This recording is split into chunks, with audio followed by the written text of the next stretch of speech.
Well, good afternoon. Thank you for joining me again. If it's Tuesday at noon, it's Thinking Tuesday. So, welcome and thank you for joining me for another week to put some time aside today to venture into the world of intentional discussion about how your thinking is working for you or how it might be working against you. But on Thinking Tuesday, we're thinking positive.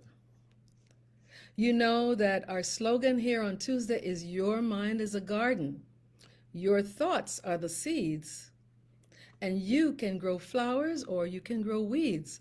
When we plant seeds, we either intentionally care for them by watering them, fertilizing them, and making sure they're in good soil. Because if we don't tend to them, the weeds creep in and choke out the beautiful flowers that we are hoping to harvest. So we're eventually going to reap what we sow. And the quality of what we reap depends completely on how we care for what we plant. We should think of our thoughts in the same way. What thoughts have you planted in your mind? How are they serving you? Are they allowing you to move forward? Are they self-affirming? Are they uplifting? Do they help you break through barriers? Or are they self-limiting, leading to stagnation and focus on what you can't do as opposed to what you can do? Do they have you questioning your ability or do they inspire you? Unfortunately, we often take part, most of the time, we take our thinking for granted. We take our thinking for granted. We feel that it's just automatic. And we only pay attention many times to it as one of our faculties when we're pushed to do so. However, we must become more aware of how we think and what we think, because it is this awareness and the intentional act of thinking that is going to bring us success. So Claude M. Bristol, who is the author of The Magic of Believing, said, "Thought is the original source of all wealth, all success, all material gain, all great discoveries and invention, and all achievement." So it starts with the thought. You're not necessarily rich because you have the money, because many people have money and they don't have good thoughts or good habits of how to use that money.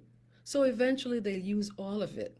But when you have the thought, when you can develop the thought about how to invest that money, how to build that wealth, whatever it is that you can think about and you can dedicate some original thought to, that is wealth. That is wealth, because you can create whatever you want. You can pursue whatever you want. There's nothing like generating your own original thought and taking action to bring what you want, what you're thinking, into fruition. Whether it's something physical that you want to create, how you want to design your life, a career you want to develop and pursue, how you want to brand yourself physically or professionally. Everything begins with a thought. And oftentimes we don't think that. But it's happening. We are creating our lives. We're creating our day with that thought. So it's so important. If it has the power to determine whether it does have the potential to determine whether we fail or whether we succeed, and how we can be more in control of how we navigate throughout our day. It begins with our thoughts, with our thinking. So if it is that powerful, If it is that decisive in whether we grow or remain stuck, then why not spend some time daily paying attention to our thoughts and evaluating if they're serving us well, and intentionally developing ways of thinking that will be productive, self affirming, and success oriented? Because we're going to be living during the day anyway, so why not pay attention to what is causing us to respond, to act? Because all achievement is preceded by thinking. And the greater your ability to think, the greater is your potential to grow. So let me repeat that. The greater your ability to think, the greater is your potential to grow. Most people who don't develop and practice good thinking often find themselves as victims of their circumstances. Things happen to them rather than them making things happen. So don't be that person that allow things to happen to you. Be that person that will make things happen. And it begins with your thinking.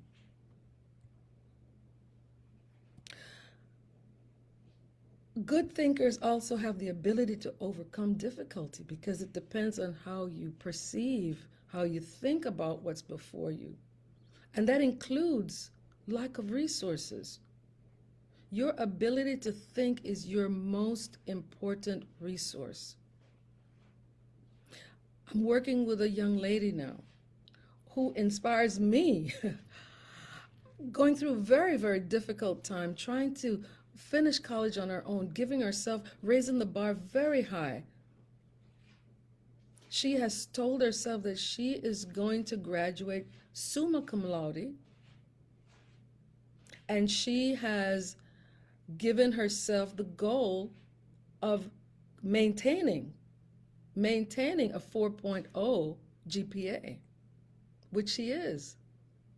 But the struggles that she has, some might think they're insurmountable because she is working and going to school, paying for everything, and her thinking is what's taking her to new heights. So she's developing that muscle that's going to really help her in her career. It begins by making a decision to practice and develop good thinking on a daily basis, despite the circumstances, because we all have challenges, but we can't acquiesce. We can't succumb, I guess I should say, to the challenges, which might be difficult. I'm not minimizing those at all because it's realistic, very realistic. But how you think, it begins with making that decision to practice, and develop good thinking on a daily basis. Your daily agenda, what's on your daily agenda, is going to determine your success. So how do you do that? Have you ever begin to do something and found that you get bored just because you only know one way to do it? So you get bored. Sometimes we decide, okay, I'm going to walk. So we walk and we walk in the same vicinity the whole time. Scenery does not change. We're walking, but we're getting bored. We're doing something that we want to do, but it's boring. And then eventually we stop. But you want to find a variety of ways to stimulate you and motivate you to keep going. Well, it's helpful to know, if you don't already know, that thinking does not have to be boring.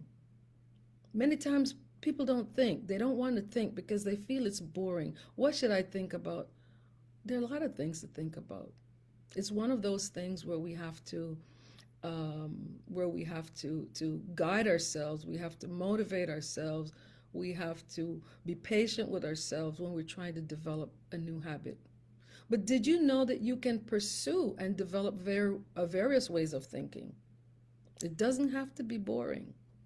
There are a variety of ways that can take you where you want to go if you think differently, of the variety of ways of thinking that can take you where you want to go.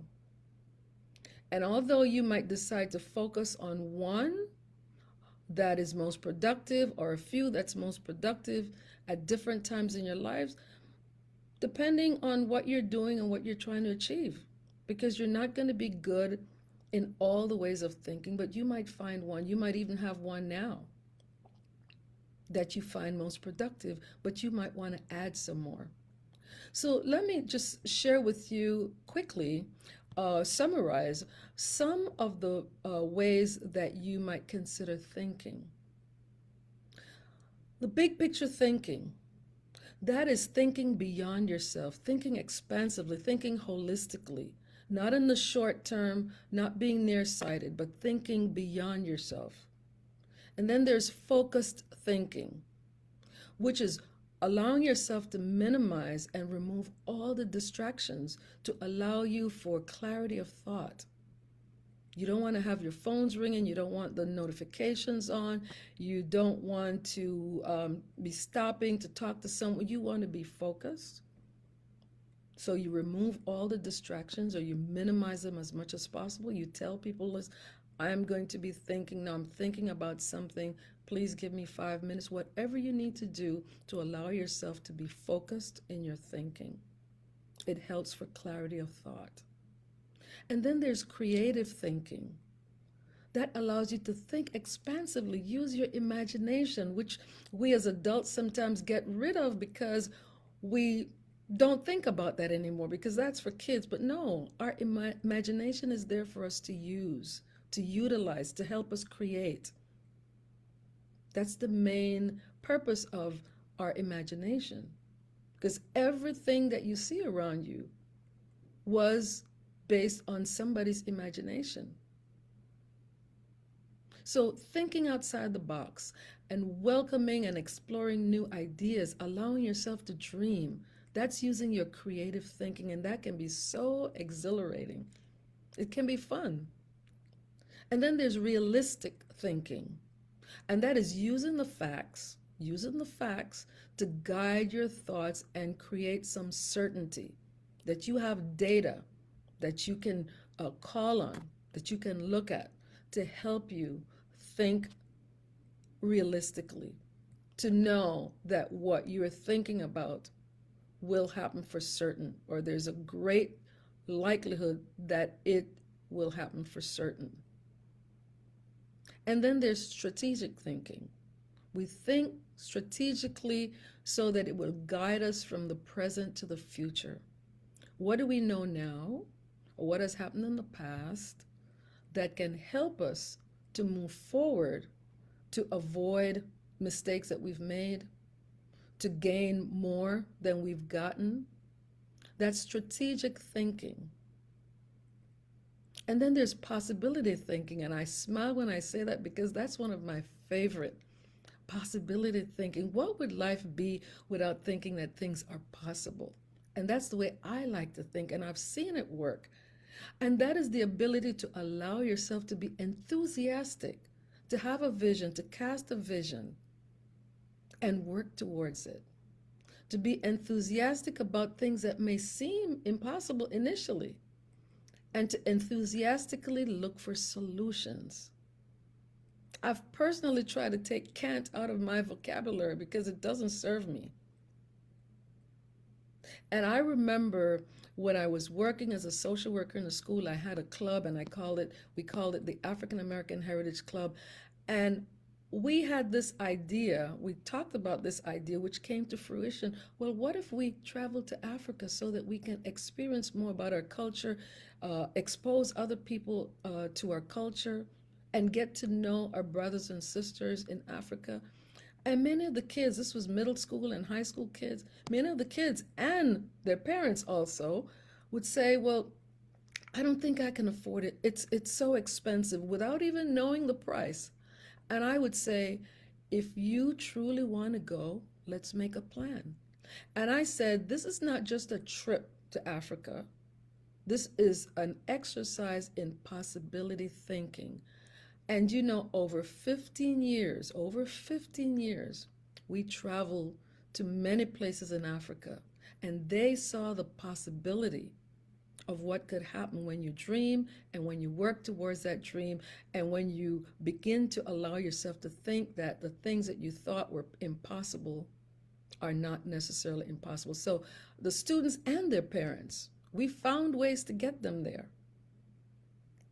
Some of them even went back on their own because now there was a whole new world open to them. So I just love possibility thinking, and that's what I use to guide my life. And that's what I try to help my clients to envision, that things are possible. And then there's reflective thinking, which is the ability to revisit the past and use insights and new perspective for better understanding. Sometimes we've had challenges in the past, we've had trauma in the past, but how can we use those experiences to gain new insight? We don't have to live in the past, but we can revisit it to gain new perspective and new insights, because those are lessons that we can learn from. And then there's the questioning popular thinking. We don't do that enough. There's so many people that just hear something and they're ready to run with it without thinking it, without trying to debunk it if it's the wrong way to think, if it's not a healthy way to think. And questioning popular thinking is the ability to question the common thinking. You don't have to be like everyone else. Doesn't matter if you don't agree with other people, you know. Because many times when we borrow thinking from other people, depending on who they are, it limits us from creating those uncommon results that we can find. So learn to question thinking.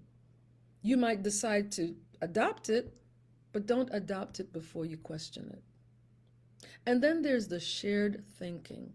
This is the two heads are better than one. This elevates and stretches your thinking by including others to maximize your results. That's what I do in my mastermind groups that I have, that we get together and we talk and we discuss a certain topic of interest for leadership advancement or for personal or professional growth. And however many people are in that group, we're sharing thinking and we're being elevated by each other's input. So shared thinking is another very important way of thinking. And then there's unselfish thinking. Unselfish thinking shouldn't even be a thought.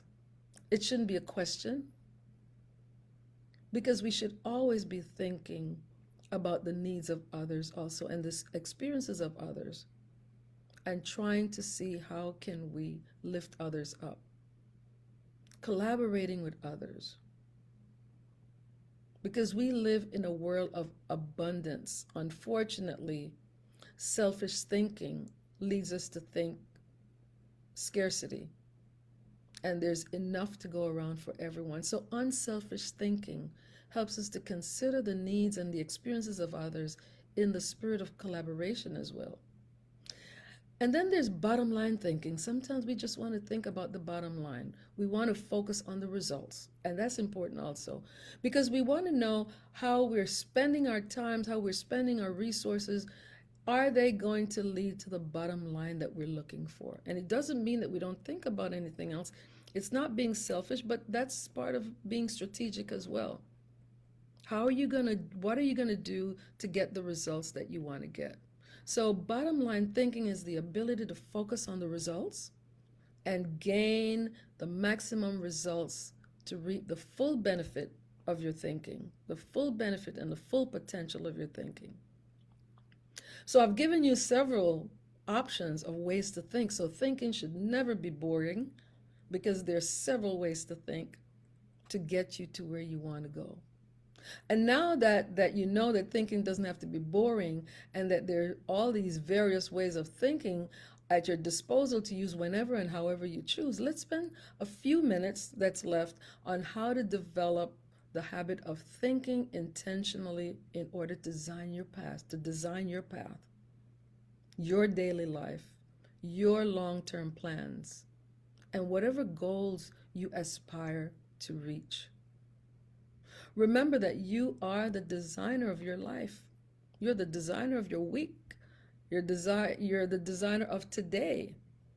So today matters. What you do today matters. And it all begins with how you think. So treat this time with care and be intentional. But first, I want to suggest that you find a place to think.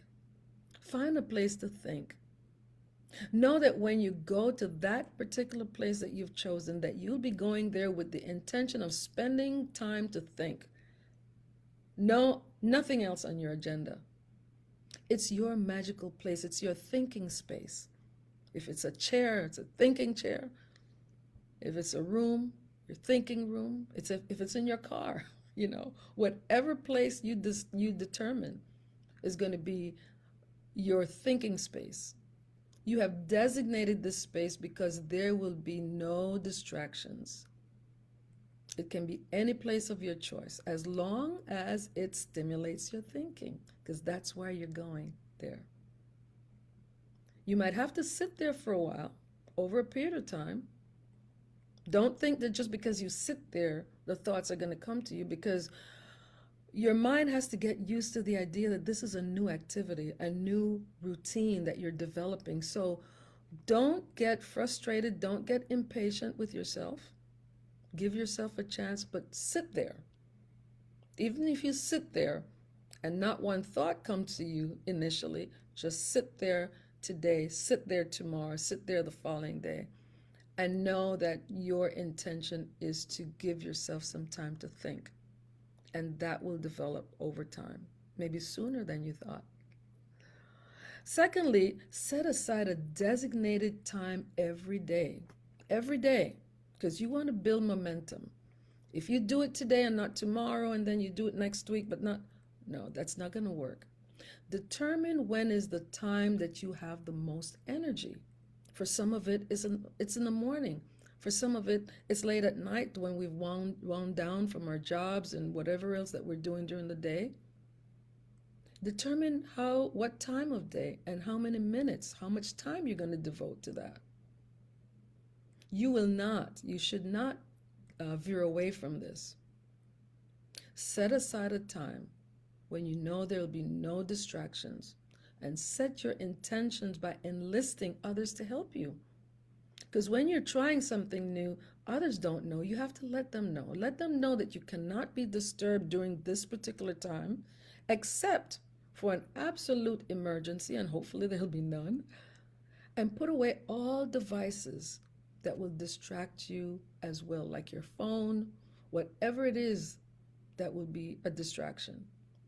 And thirdly, find a process that works for you, because it's not one size fits all.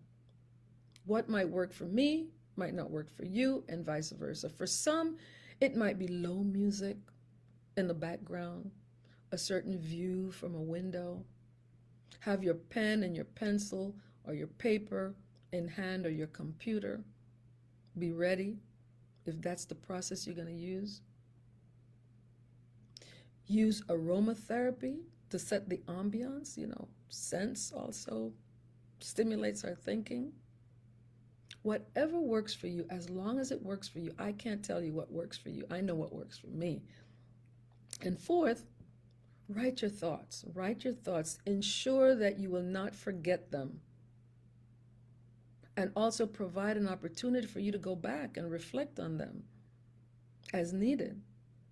Have a pencil, paper in various places of your home, next to your bed, in your office, your home office, wherever you are. Have your telephone recorded to capture your thoughts whenever they occur to you.